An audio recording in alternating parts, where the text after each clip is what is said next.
ಕೋಟಿ ಫಲಾನುಭವಿಗಳಿಗೆ ಹೊಸ ನಿಯಮ ಬಂದಿದೆ. ಗೃಹಲಕ್ಷ್ಮಿ 2,200 ಯೂನಿಟ್ ಫ್ರೀ ಕರೆಂಟ್ ಪಡೆಯುತ್ತಿದ್ದವರಿಗೆ ಬಿಗ್ ಶಾಕ್ ಎದುರಾಗಿದೆ. ಮತ್ತೆ ಅವರು ಅರ್ಜಿಗಳನ್ನು ಕೊಡಬೇಕಾಗುತ್ತದೆ. ಸರ್ಕಾರ ಈಗ ಮತ್ತೆ ಹೊಸದಾಗಿ ಅರ್ಜಿಯನ್ನ ಹಾಕೋದನ್ನ ಕಡ್ಡಾಯ ಮಾಡಿದೆ. ಅರ್ಜಿ ಹಾಕದಿದ್ರೆ ನಿಮ್ಮ ಹಣ ನಿಲ್ಲುತ್ತಾ? ನಿಮ್ಮ ಮನೆಗೆ ಬರ್ತಿರುವಂತ 2,000 ಹಣ ಯಾವ ಕ್ಷಣದಲ್ಲಾದ್ರೂ ನಿಲ್ಲಬಹುದು.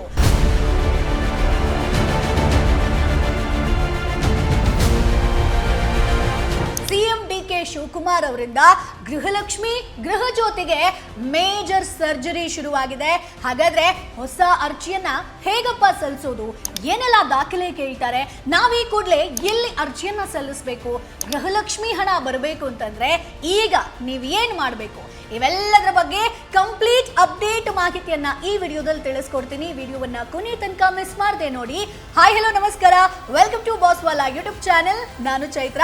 ನೀವಿನ್ನು ನಮ್ಮ ಚಾನೆಲ್ ಅನ್ನ ಸಬ್ಸ್ಕ್ರೈಬ್ ಮಾಡಿಲ್ಲ ಅಂತಂದ್ರೆ ಈಗಲೇ ಸಬ್ಸ್ಕ್ರೈಬ್ ಮಾಡಿ. ಗೃಹಲಕ್ಷ್ಮಿ ಆಗಿರ್ಬೋದು, ಸರ್ಕಾರದ ಅಪ್ಡೇಟ್ಸ್ ಆಗಿರ್ಬೋದು, ಸ್ಕೀಮ್ಸ್ ಆಗಿರ್ಬೋದು, ಇವೆಲ್ಲದರ ಬಗ್ಗೆ ಈ ಒಂದು ಚಾನೆಲ್ ಅಲ್ಲಿ ತಪ್ಪದೇ ವಿಡಿಯೋಗಳನ್ನ ಹಾಕ್ತಾ ಇರ್ತೀವಿ. ಸೊ ಹಾಗಾಗಿ ನೋಟಿಫಿಕೇಶನ್ ಬರಬೇಕು ಅಂತಂದ್ರೆ, ವಿಡಿಯೋ ನಿಮ್ಮ ತನಕ ತಲುಪಬೇಕು ಅಂತಂದ್ರೆ ನಮ್ಮ ಚಾನೆಲ್ನ ಈ ಕೂಡಲೇ ಸಬ್ಸ್ಕ್ರೈಬ್ ಮಾಡಿ. ಹಾಗಾದ್ರೆ ಗೃಹಜ್ಯೋತಿಯ ಹೊಸ ಅಪ್ಡೇಟ್ ಏನೇನು ಅಂತ ನೋಡೋಣವಾ? ಕಾಂಗ್ರೆಸ್ ಸರ್ಕಾರದ ಪಂಚ ಗ್ಯಾರಂಟಿ ಯೋಜನೆಗಳಲ್ಲಿ ಸಿಕ್ಕಾಪಟ್ಟೆ ಫೇಮಸ್ ಆಗಿದ್ದಂತಹ ಗೃಹಲಕ್ಷ್ಮಿ ಗೃಹಜ್ಯೋತಿ ಯೋಜನೆಗಳಲ್ಲಿ ಮೇಜರ್ ಸರ್ಜರಿಗೆ ಸರ್ಕಾರ ಈಗ ಮುಂದಾಗಿರುವಂತದ್ದು. 2 ಯೋಜನೆಗಳಲ್ಲಿ ನಕಲಿ ಫಲಾನುಭವಿಗಳನ್ನ ಪತ್ತೆ ಹಚ್ಚೋದಕ್ಕಾಗಿ ಮತ್ತೆ ಹೊಸದಾಗಿ ಅರ್ಜಿ ಸಲ್ಲಿಕೆ ಮಾಡೋದಕ್ಕೆ ಕಡ್ಡಾಯ ಮಾಡಿದೆ. ಗೃಹಜ್ಯೋತಿ ಆಗಿರ್ಬೋದು, ಗೃಹಲಕ್ಷ್ಮಿ ಫಲಾನುಭವಿಗಳು ಸೌಲಭ್ಯ ಪಡಿಬೇಕು ಅಂತಂದ್ರೆ ಅರ್ಜಿ ಸಲ್ಲಿಕೆ ಮಾಡೋದು ಕಡ್ಡಾಯ. ಹಾಗಾದ್ರೆ ಹೇಗೆ ಅರ್ಜಿ ಸಲ್ಲಿಸೋದು? ಕಂಪ್ಲೀಟ್ ಡೀಟೇಲ್ಸ್ ಅನ್ನ ತಿಳಿಸ್ಕೊಡ್ತೀನಿ. ಹೊಸ ಅರ್ಜಿ ಸಲ್ಲಿಕೆ ಕಡ್ಡಾಯ ಮಾಡೋದಕ್ಕೆ ಕಾರಣ ಗೃಹಲಕ್ಷ್ಮಿ ಆಗಿರ್ಬೋದು, ಗೃಹಜ್ಯೋತಿ ಯೋಜನೆಯಲ್ಲಿ ನಕಲಿ ಫಲಾನುಭವಿಗಳು ಇದ್ದಾರೆ ಅನ್ನುವಂಥದ್ದು ಸರ್ಕಾರಕ್ಕೆ ಗೊತ್ತಾಗಿದೆ. ಸೊ ಗೃಹಲಕ್ಷ್ಮಿ ಯೋಜನೆಯಲ್ಲಿ 1.28 ಕೋಟಿ ಫಲಾನುಭವಿಗಳಿದ್ದಾರೆ ಸ್ನೇಹಿತರೆ. ಸೊ ಅದರಲ್ಲಿ 4,30,000 ಫಲಾನುಭವಿಗಳು ತೆರಿಗೆ ಪಾವತಿ ಮಾಡ್ತಾ ಇದ್ದಾರೆ. ಮೃತಪಟ್ಟವರ ಖಾತೆಗೂ ಹಣ ಹೋಗ್ತಾ ಇದೆ. ಸುಮಾರು 100 ಕೋಟಿ ರೂಪಾಯಿ ಹಣ ಸತ್ತವರ ಖಾತೆಗೆ ಹೋಗಿದೆ ಅನ್ನೋದು ಗೊತ್ತಾಗ್ತಾ ಇದೆ. ಅದರ ಜೊತೆಗೆ ಬೇರೆ ನಂಬರ್ಗಳನ್ನ ಸೇರಿಸಿ ಹಣವನ್ನ ಪಡಿತಾ ಇದ್ದಾರಂತೆ. ಯಾರು ಏನು ಅಂತ ಗೊತ್ತಿಲ್ಲ. ಹಾಗಾಗಿ ಹೊಸ ಅರ್ಜಿ ಸಲ್ಲಿಕೆ ಮಾಡಬೇಕು ಅಂತ ಖುದ್ದು ಸಿಎಂ ಅವರು ಆದೇಶವನ್ನ ಹೊರಡಿಸಿರುವಂತದ್ದು. ಇನ್ನು ಸ್ನೇಹಿತರೆ, ವಿದ್ಯುತ್ ವಿಚಾರಕ್ಕೆ ಬರೋದಾದ್ರೆ 1,68,00,000ಕ್ಕೂ ಹೆಚ್ಚು ಗೃಹಜ್ಯೋತಿ ಫಲಾನುಭವಿಗಳಿರುವಂತದ್ದು. ಅವರು ಕೂಡ ಹೊಸದಾಗಿ ಅರ್ಜಿಯನ್ನ ಸಲ್ಲಿಸಬೇಕು. ಈ ಯೋಜನೆಯಲ್ಲಿ ಒಬ್ರು 5-6 ಮೀಟರ್ ಅನ್ನ ಯೂಸ್ ಮಾಡ್ತಿದ್ದಾರೆ. ಅವರು ಅಲ್ಲೇ ವಾಸ ಮಾಡ್ತಿದ್ದಾರಾ ಅಥವಾ ಅವರ ನಿವಾಸದಲ್ಲಿ ಬೇರೆ ರಾಜ್ಯದವರು ವಾಸ ಮಾಡ್ತಿದ್ದಾರಾ, ಕರ್ನಾಟಕದವರು ಅಲ್ವೋ ಅನ್ನುವಂಥದ್ದನ್ನ ಪತ್ತೆ ಹಚ್ಚೋದಕ್ಕೆ ಈ ಒಂದು ಕೆಲಸಕ್ಕೆ ಮುಂದಾಗಿರುವಂಥದ್ದು. ಮನೆ, ಅಂಗಡಿ ಬಹುಶಃ ಮೇಲೆ ಕೆಳಗಿರುತ್ತೆ. ಸೊ ಅಂಗಡಿಗೆ ಬೇಕಾದ್ರೆ ಅವರು ಮೀಟರ್ ಬೇರೆ ಹಾಕಿಸ್ಲಿ, ನಾವು ವಾಸಕ್ಕೆ ಮಾತ್ರ ಗೃಹಜ್ಯೋತಿಯನ್ನ ಕೊಡ್ತಾ ಇದೀವಿ, ಅವರ ಬಿಸ್ನೆಸ್ಗೆಲ್ಲ ನಾವು ಕೊಡೋದಕ್ಕಾಗಲ್ಲ ಅಂತ ಸಿಎಂ ಅವ್ರು ಹೇಳಿರುವಂಥದ್ದು. ಜೊತೆಗೆ ಹೊಸ ಅರ್ಜಿ ಸಲ್ಲಿಕೆ ಮಾಡಿದವರಿಗೆ ಗ್ಯಾರಂಟಿ ಕಾರ್ಡ್ ಅನ್ನ ಕೊಡ್ತೀವಿ ಅನ್ನುವಂತ ವಿಚಾರವನ್ನ ಹೇಳಿದ್ದಾರೆ ಸ್ನೇಹಿತರೆ. ಅಂದ್ರೆ ನಿಮಗೆ ಇನ್ನು ಮುಂದೆ ನಿಮಗೆ ಗೃಹಲಕ್ಷ್ಮಿ ದುಡ್ಡು ಬರಬೇಕು ಅಂತಂದ್ರೆ, ಗೃಹಜ್ಯೋತಿ 200 ಯೂನಿಟ್ ಫ್ರೀ ಕರೆಂಟ್ ಸಿಗಬೇಕು ಅಂತಂದ್ರೆ ನೀವು ಗ್ಯಾರಂಟಿ ಕಾರ್ಡ್ ಅನ್ನ ಸಬ್ಮಿಟ್ ಮಾಡಲೇಬೇಕು ಸ್ನೇಹಿತರೆ. ಸೊ ಇಲ್ಲಿ ಏನಾಗ್ತಾ ಇದೆ, ಸರ್ಕಾರ ಬರೀ 0 ಬಿಲ್ ಅನ್ನ ನೀಡಿ ಸುಮ್ಮನಾಗ್ತಾ ಇದೆ. ಸೊ ಹೀಗಾಗಿ ಅವರು ಮತ್ತೆ ಅರ್ಜಿಯನ್ನ ಸಲ್ಲಿಸಬೇಕು. ಫಲಾನುಭವಿಗಳಿಗೆ ನಾವು ಗುರುತಿನ ಚೀಟಿಯನ್ನ ಕೊಡ್ತೀವಿ. ಈ ಬಗ್ಗೆ ಮೀಟರ್ ರೀಡರ್ಗಳ ಮೂಲಕ ಕೆಲವೇ ದಿನಗಳಲ್ಲಿ ಅರ್ಜಿಯನ್ನ ಕೊಡ್ತೀವಿ. ಸೂಕ್ತ ದಾಖಲಾತಿ ಏನಿದೆಯೋ ಅದರ ಜೊತೆಗೆ ಫಲಾನುಭವಿಗಳು ಅರ್ಜಿಯನ್ನ ಸಲ್ಲಿಸಬೇಕು. ಜೊತೆಗೆ ಫೋಟೋ ಕೂಡ ನೀಡಬೇಕು ಅಂತ ಡಿ.ಕೆ. ಶಿವಕುಮಾರ್ ಅವರು ಸ್ಪಷ್ಟನೆಯನ್ನ ಕೊಟ್ಟಿರುವಂತದ್ದು. ಅಂದ್ರೆ ಇಲ್ದಿದ್ರೆ ಏನಾಗುತ್ತೆ, ಗೃಹಜ್ಯೋತಿ ಯೋಜನೆ ಹೆಚ್ಚು ದುರ್ಬಳಕೆ ಆಗುತ್ತೆ. ಸೊ ಗೃಹ ಬಳಕೆಗೆ ಮಾತ್ರ 200 ಯೂನಿಟ್ ವರೆಗೆ ಉಚಿತ ವಿದ್ಯುತ್ ಅನ್ನ ಕೊಡ್ತಾ ಇದ್ವಿ. ಆದ್ರೆ ತಮ್ಮ ಮನೆ ಕೆಳಗಡೆ ಇರುವಂತ ಅಂಗಡಿಗೂ ಕೂಡ ಅವರು ಆ ವಿದ್ಯುತ್ ಅನ್ನ ಯೂಸ್ ಮಾಡ್ತಾ ಇದ್ದಾರೆ. ಸೊ ವಿದ್ಯುತ್ ದರ ದಿನೇ ದಿನೇ ಹೆಚ್ಚಾಗ್ತಾ ಇದೆ. ಪ್ರತಿ ಯೂನಿಟ್ಗೆ 12ರಿಂದ 13 ರೂಪಾಯಿ ಆಗ್ತಾ ಇದೆ. ರಾಜ್ಯ ಸರ್ಕಾರ ಪ್ರತಿ ಯೂನಿಟ್ಗೆ 7ರಿಂದ 8 ರೂಪಾಯಿ ನೀಡಿ ಖರೀದಿ ಮಾಡ್ತಾ ಇದೆ. ಹಾಗಾಗಿ ಹೊಸ ಅರ್ಜಿಯನ್ನ ಪಡೆಯೋದು ಅಗತ್ಯ. ಸೊ ಗ್ಯಾರಂಟಿ ಸಮಿತಿ ಮೇಲ್ವಿಚಾರಣೆ ಮಾಡುತ್ತೆ ಇದರ ಬಗ್ಗೆ ಅನ್ನುವಂಥದ್ದು ಈಗ ಸಿಎಂ ಅವರು ಮಾತನಾಡಿದ್ದಾರೆ ಸ್ನೇಹಿತರೆ. ಸೊ ಹಾಗಾದ್ರೆ ಈಗ ನೀವು ಕೇಳ್ಬೋದು, ಸರಿ ಮೇಡಮ್, ಈಗ ನಾವು ಗೃಹಲಕ್ಷ್ಮಿ ಗೃಹಜ್ಯೋತಿ ನಮಗೆ ಇನ್ನು ದುಡ್ಡು ಬರಬೇಕು, ಫ್ರೀ ಯೂನಿಟ್ ಸಿಗಬೇಕು, ಹೊಸ ಅರ್ಜಿ ಹೇಗೆ ಸಲ್ಲಿಸೋದು, ಅದರ ಪ್ರೊಸೆಸ್ ಹೇಗಿರುತ್ತೆ? ಸೊ ಗೃಹಲಕ್ಷ್ಮಿ ಯೋಜನೆಯ ಫಲಾನುಭವಿಗಳಿಗಾಗಿ ಮಹಿಳಾ ಮತ್ತು ಮಕ್ಕಳ ಕಲ್ಯಾಣ ಇಲಾಖೆ ಹೊಸದಾಗಿ ಅರ್ಜಿಯನ್ನ ರೆಡಿ ಮಾಡ್ತಾ ಇದೆ. ಹೊಸ ಅರ್ಜಿ ಹಾಗೆ ಅದರಲ್ಲಿರುವಂತಹ ಪ್ರಶ್ನೆಗಳನ್ನ ಸರ್ಕಾರ ಆಗಿರ್ಬೋದು, ಹಣಕಾಸು ಇಲಾಖೆ ಇಲಾಖೆಗೆ ಪ್ರಸ್ತಾವನೆಯನ್ನ ಕೊಡ್ತಾರೆ. ಮುಖ್ಯಮಂತ್ರಿ ಡಿ.ಕೆ. ಶಿವಕುಮಾರ್ ಅವರು ಅರ್ಜಿ ಪ್ರತಿಯಲ್ಲಿ ಯಾವೆಲ್ಲ ಪ್ರಶ್ನೆಗಳನ್ನ ಓಕೆ ಮಾಡ್ತಾರೆ ಅನ್ನೋದು ಒಂದು ಪ್ರಶ್ನೆ. ಸುಮಾರು 8 ರಿಂದ 10 ಪ್ರಶ್ನೆ ಇರುತ್ತಂತೆ. ಬಯೋಮೆಟ್ರಿಕ್ ಜೊತೆಗೆ ಫಲಾನುಭವಿಗಳು ಈ ಅರ್ಜಿಯಲ್ಲಿರುವಂತಹ ಅಷ್ಟೂ ಪ್ರಶ್ನೆಗಳಿಗೆ ಆನ್ಸರ್ ಅನ್ನ ಮಾಡಬೇಕು. ಹಾಗಾದ್ರೆ ಅರ್ಜಿ ಪ್ರತಿಯಲ್ಲಿ ಯಾವೆಲ್ಲ ಪ್ರಶ್ನೆ ಇರಬಹುದು? ಸೊ ಅದನ್ನ ಕೂಡ ಹೇಳ್ತೀನಿ, ಏನೆಲ್ಲ ಪ್ರಶ್ನೆ ಇರುತ್ತೆ, ಏನೇನು ಡಾಕ್ಯುಮೆಂಟ್ಸ್ಗಳು ಬೇಕು ಅನ್ನುವಂಥದ್ದು. ಸೊ ಮೊದಲನೇ ಪ್ರಶ್ನೆ ಬಂದು ಮನೆ ಯಜಮಾನಿ ಯಾರು, ಆಧಾರ್ ಸಂಖ್ಯೆ ಏನು ಅನ್ನುವಂಥದ್ದು ಬರುತ್ತೆ. ಇನ್ನು ಮನೆಯ ಯಜಮಾನಿಯ ಬ್ಯಾಂಕ್ ಖಾತೆಯ ವಿವರವನ್ನ ಕೇಳ್ತಾರೆ.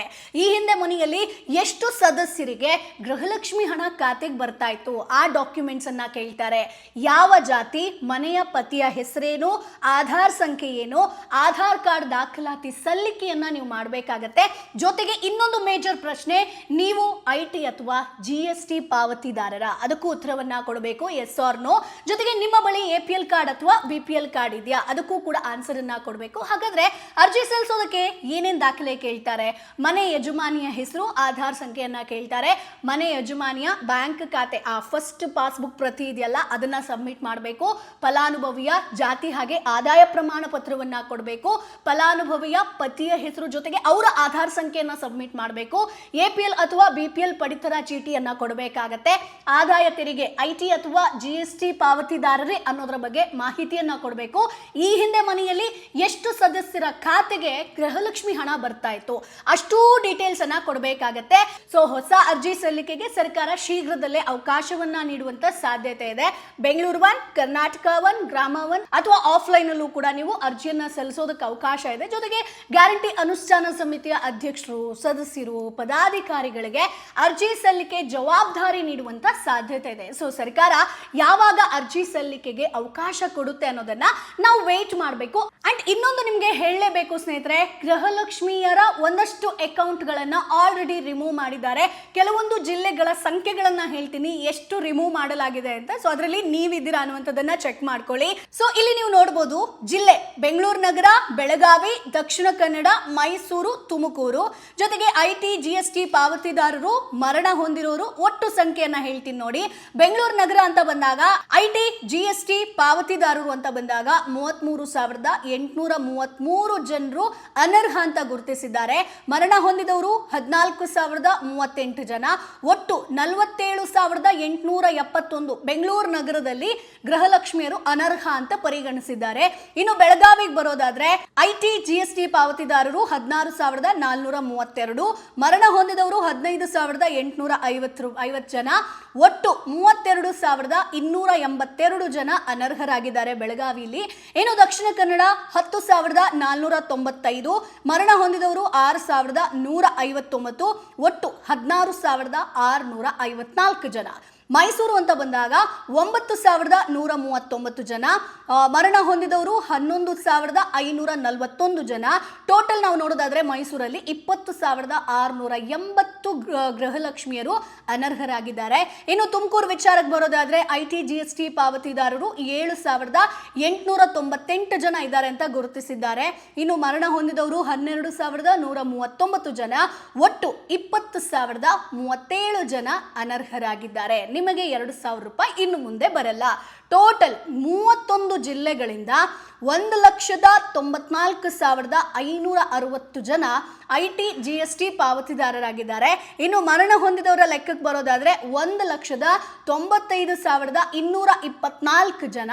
ಟೋಟಲ್ ನಾವು 31 ಜಿಲ್ಲೆಗಳಿಗೆ ಲೆಕ್ಕ ಹಾಕಿದ್ರೆ 3,89,784 ಜನ ಗೃಹಲಕ್ಷ್ಮಿಯರು ಅನರ್ಹರು ಅನ್ನುವಂಥದ್ದನ್ನ ಸರ್ಕಾರ ಪರಿಗಣಿಸಿದೆ.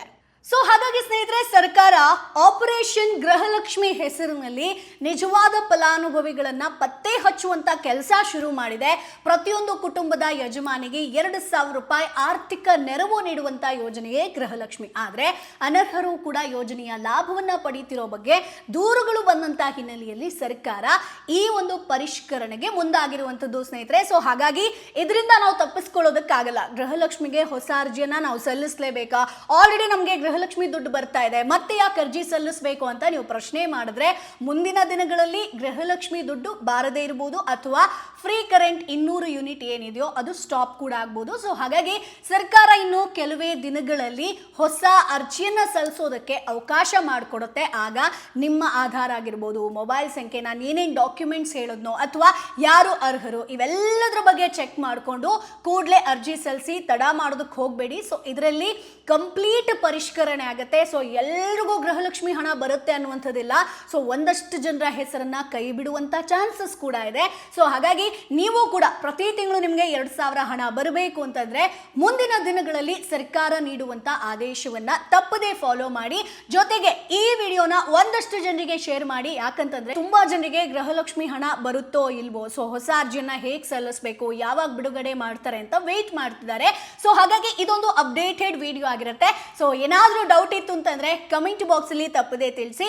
ಸೊ ಲಾಸ್ಟ್ ತಿಂಗಳ ಗೃಹಲಕ್ಷ್ಮಿ ಹಣ ನಿಮ್ಗೆ ಏನಾದ್ರೂ ಬಂತ ಕಮೆಂಟ್ ಬಾಕ್ಸ್ ಅಲ್ಲಿ ನಿಮ್ಮ ಊರಾಗಿರ್ಬೋದು ಯಾವಾಗ ಬಂತು ಅನ್ನೋದನ್ನ ಮೆನ್ಷನ್ ಮಾಡಿ. ಬಂದಿಲ್ಲ ಅಂತಂದ್ರೆ ಅದನ್ನು ಕೂಡ ಮೆನ್ಷನ್ ಮಾಡಿ. ಮುಂದಿನ ವಿಡಿಯೋದಲ್ಲಿ ಮತ್ತಷ್ಟು ಮಾಹಿತಿ ಜೊತೆ ನಾನು ಮುಂದೆ ಹಾಜರಿರ್ತೀನಿ. ಅಲ್ಲಿವರೆಗೂ ಬೈ ಬಾಯ್. ಬ್ರ್ಯಾಂಡ್ ಪಾರ್ಟ್ನರ್ಶಿಪ್ ಮತ್ತು ಜಾಹೀರಾತಿಗಾಗಿ ಸಂಪರ್ಕಿಸಿ brand@bosswala.com. WhatsApp number 9108014192. Bosswala. Be the boss.